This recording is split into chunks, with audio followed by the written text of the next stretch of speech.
Saya ini tidak pernah setuju dengan adanya hukuman mati.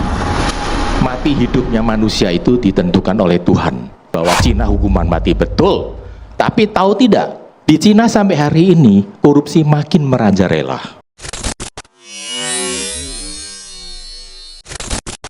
Kalau pribadi saya dan sepengetahuan saya ini tidak pernah setuju dengan adanya hukuman mati. Mati hidupnya manusia itu ditentukan oleh Tuhan, bukan manusia yang menghukum manusia dengan mencabut nyawanya.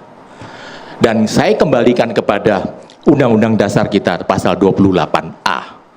Dalam hal ini termasuk deklarasi universal terhak asasi manusia. Tidak ada yang dikatakan dalam hal ini menentang adanya hukuman mati. Saya kembalikan kepada tadi rekan Saur yang mengatakan bahwa Cina hukuman mati betul. Tapi tahu tidak, di Cina sampai hari ini korupsi makin merajalela. Hukuman mati tidak akan membuat manusia itu jerah. Di dunia manapun, zaman Roma sampai sekarang, tetap tidak akan bikin orang jerah. Jadi, pendapat saya Pak, adalah bagaimana kita melakukan suatu pencegahan korupsi. Dan kedua, hukum itu saya sangat setuju, misalkan contoh dengan hukum seumur hidup. Betul, hukum seumur hidup itu dengan KUHP yang baru itu 10 tahun itu berkelakuan baik akan dirubah. Betul, karena itu adalah pri kemanusiaan. Tetapi yang dihukum ini saya rasa adalah kita membuat suatu jerah. Misalkan contoh, dalam amar putusan wajib dicantumkan oleh hakim. Tidak bisa dalam hal ini hanya kita mentafsirkan bahwa dihukum si A itu melakukan kerja sosial secara paksa. Contoh kerja sosial misalkan bersihkan masjid, bersihkan gereja, bersihkan pasar dengan memakai baju saya koruptor. Itu akan membuat keluarganya itu malu. Dan dalam hal TPPU saya lihat sampai hari ini hanya kulitnya aja yang disentuh. Kenapa? Sanak keluarganya itu masih hidup mewah, nggak ada yang disentuh koruptor-koruptor. Tapi rasanya itu. para pelaku koruptor nggak ada lagi yang punya rasa malu, Pak, karena berulang. Ya, karena ini Pak, mereka itu tidak ada rasa malu karena mereka itu mendapat suatu keistimewaan.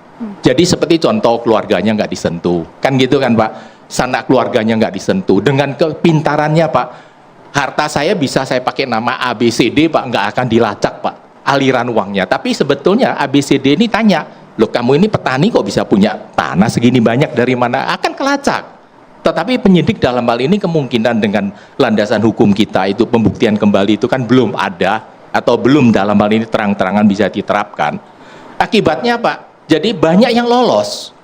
Apa seperti contoh mereka punya rumah mewah, punya uang banyak di Amerika, di Swiss, di segalanya, nggak akan kesentuh. Tapi kalau misalkan mereka itu diwajibkan kerja sosial, kerja paksa itu adalah melanggar hak asasi manusia. Saya koruptor, dia pakai baju itu, mau nggak mau dia nyapu di jalan, dia nyapu di masjid, dia segala, dia kan malu, keluarganya juga sangat malu. Itu akan bikin rasa jerah. Dan dalam hal ini Pak, yang penting harus kita ingat Pak, penegakan hukum di Republik Indonesia ini banyak sekali yang keliru, banyak sekali kasus-kasus yang dipaksakan, yang kemudian orang itu sudah ditetapkan tersangka, dipaksakan, baru dicari bukti, dan buktinya itu sering direkayasa. Kasus apa ya Pak ya? Bisa disebutkan kasus apa? Salah satu yang terbaru. Yang terbaru 2-3 bulan terakhir mungkin, menurut Anda kasus apa yang direkayasa, dimanipulasi? Di rekayasa manipulasi, saya tidak bisa mengatakan kasus apa, terus terang karena saya kan bukan PH-nya, saya tidak tahu secara detailnya.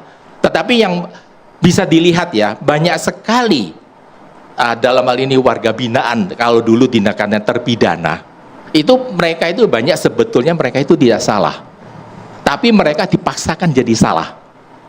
Nah, sebagaimana tadi rekan Saur mengatakan, contohnya misalkan mengatakan bahwa seseorang itu korupsi itu sangat merugikan negara. Sekarang saya kembali tanya, pemberantasan korupsi sejak KPK didirikan hingga hari ini, kalau nggak salah 25 tahun ya, mungkin mohon maaf kalau kayak saya salah hitung ya, apakah angka korupsinya itu sudah menurun? Kan makin menjadi. Sehingga dalam hal ini penindakan itu harus dinomorduakan. Yang diutamakan adalah penyuluhan. Misalkan contoh aja di Singapura ya, dari TK, dari SD itu sudah didoktrin. Kalau buang sampah itu kamu memalukan.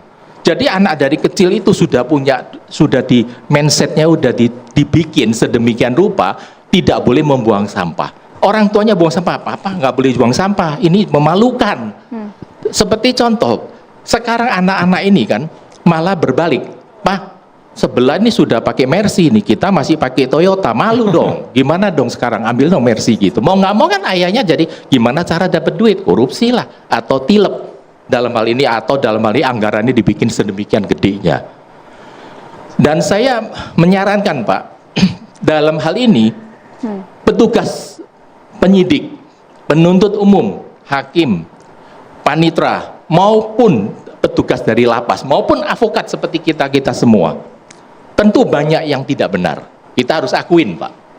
Sehingga saya minta supaya para pejabat siapapun yang dalam penanganan korupsi ini ternyata terbukti dalam hal ini ikut serta atau memberikan kesempatan, dia itu harus dihukum setimpal. Misalkan kasusnya itu orangnya dihukum seumur hidup, ya dia itu harusnya turut serta diikutkan hukum seumur hidup. Sekarang kan rata-rata paling-paling apa, dipindah tugaskan, kalau enggak paling diturunkan pangkat, kalau enggak dipecat, tapi tidak ada tindakan lebih lanjut. Yang saya lihat ya, mungkin ada 1-2 yang. Tapi kami kaget loh Pak ketika Bapak mengatakan daripada penindakan lebih baik para koruptor itu diberikan penyuluhan ya. Bukan Maria, Pak, ya? masyarakat diberikan penyuluhan. Masyarakat diberikan Betul. penyuluhan, mereka disuruh buang sampah, sanksi sosial. Pak, ratusan triliun Pak hilang Pak, uang rakyat. Bukan, tapi dalam hal ini kan mereka betul Pak. Apakah sekadar itu Pak Fredrik gitu kan? Begini, kalau sekarang koruptor itu dengan sukarela mengembalikan yang angka yang dihitung, bukan potensi itu hanya awan-awan lah, itu rekayasa lah menurut saya kalau potensi. Realnya kemudian di dalam kali misalkan dikasih double karena dia merugikan negara, dengan imbalan dia dapat keringanan, misalkan keringanan dia diberi remisi, kemudian dia berikan bolehlah misalkan dia bisa menikmati PB dalam hal ini kan, sehingga para koruptor itu akan terpanggil. Ya udah gua kembaliin daripada saya malu. Kalau saya nanti nyapu di gereja, saya nyapu di masjid, anak saya gimana? Betulan anak saya juga di masjid sana.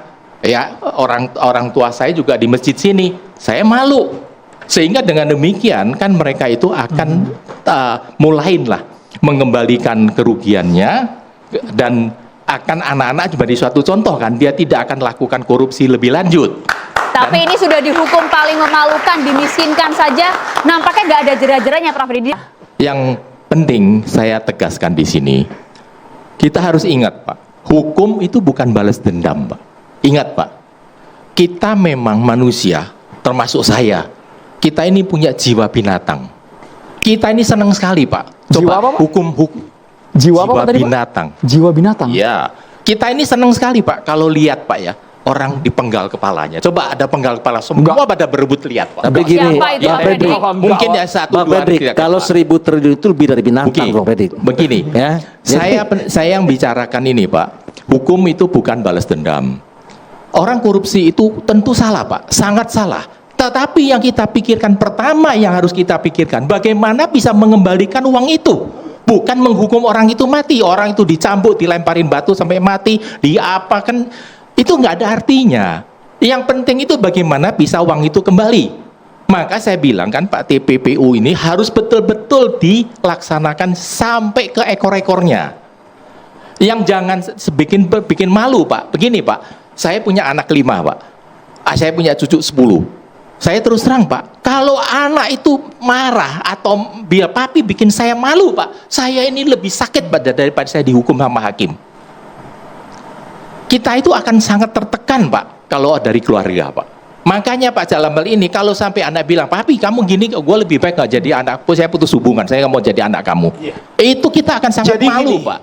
Langsung ke poinnya Pak. Ya, saya menyarankan adanya badan pengawas eksternal yang diberi wewenang oleh pemerintah, karena badan pengawas internal itu sering jadi banji. tidak bisa tegas untuk melakukan penindakan. Jadi didirikan suatu badan pengawas eksternal yang diberi wewenang untuk melakukan pemeriksaan terhadap kasus-kasus yang dicurigain. Kedua, saya menyarankan dihidupkan penyanderaan terhadap saudara keluarga garis lurus bila yang bersangkutan tidak kooperatif.